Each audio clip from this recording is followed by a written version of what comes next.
This story is called Listening with My Heart, a story of kindness and self-compassion by Gabi Garcia and illustrated by Yin Hui Tan.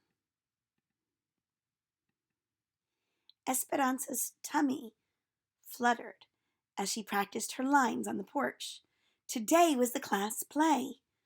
Waiting for Mama to walk with her to school, she paced back and forth when she spotted a heart-shaped rock. Esperanza picked it up and showed it to Mama as soon as she stepped outside. "I see you found a little treasure," said Mama. Esperanza rubbed its rough surface and felt a twinkle of joy. "Maybe it's a sign." "For what?" asked Mama.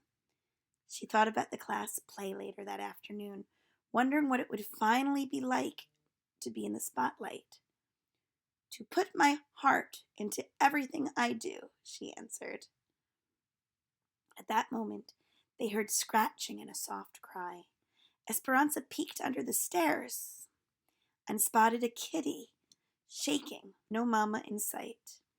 She scooped the kitty onto her lap and cuddled her. "She's all alone. I think she's hungry." Esperanza reached for her lunch bag, pinched off a piece of chicken, and offered it to the kitty, who gobbled it up. "Mama, I think the rock is a reminder to spread kindness and love. That's what we do when we listen with our hearts." "I think you're onto something," said Mama. "Can we keep Cleopatra, please?" asked Esperanza, who had already named the kitty. "Queens are always welcome at our house," said Mama. "If she's still here after school, we'll take her in." At school, Esperanza was more focused on the play than on math or reading. Clutching her script during recess, she noticed Bao sitting alone on a bench. He was new in school this week and didn't speak much English. She wondered if he felt lonely or scared. Esperanza found a soccer ball and kicked it over to him. A smile spread across Bao's face. He stood, popped the ball in the air, then bounced it between his knee and his head a few times. "Dude's got moves," thought Esperanza. They spent recess giggling and making up hand signals. Afterwards, Esperanza borrowed Miss Owen's English-Vietnamese dictionary. She wrote "friend" in Vietnamese, drew a picture of Bao and her, and then put it on his desk. Esperanza rubbed the rock in her pocket. Listening with her heart made her feel peaceful inside.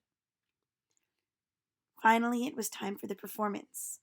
It was too late for Bao to be in the play, but he stood at Miss Owen's side as a stagehand. Excitement bubbled as Esperanza awaited her cue. Esperanza walked on stage, tripped as she was about to say her first line, and splattered across the stage. When she got up, she forgot her lines.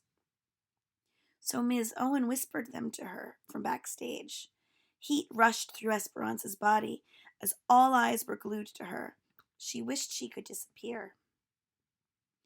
"I ruined the play," thought Esperanza, rushing off stage as soon as she'd finished her part.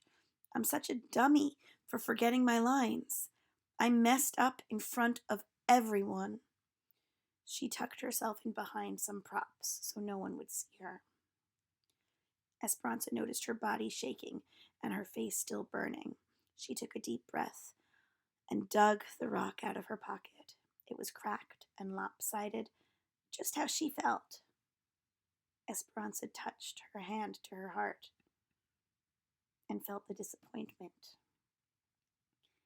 Bao found Esperanza a few minutes later and handed her a drawing with the word "friend" written above it. Esperanza nodded.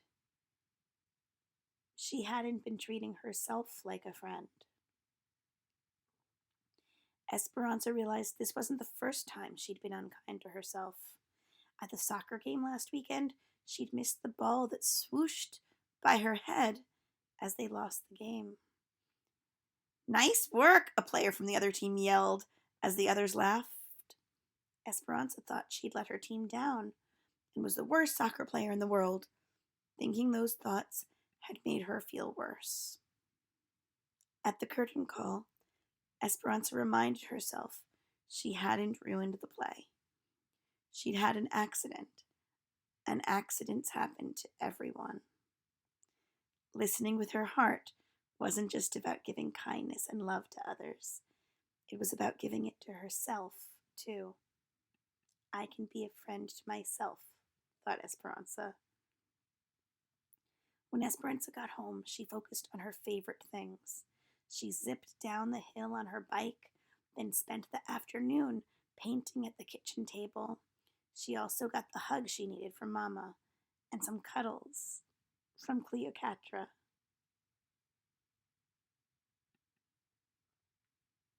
How are you kind to yourself? Do you have something that reminds you? I used to have a chestnut that I'd hold on to when I needed strength, but I think it's in my heart now. Stay kind to yourself and stay kind to one another. That's what we do here, right?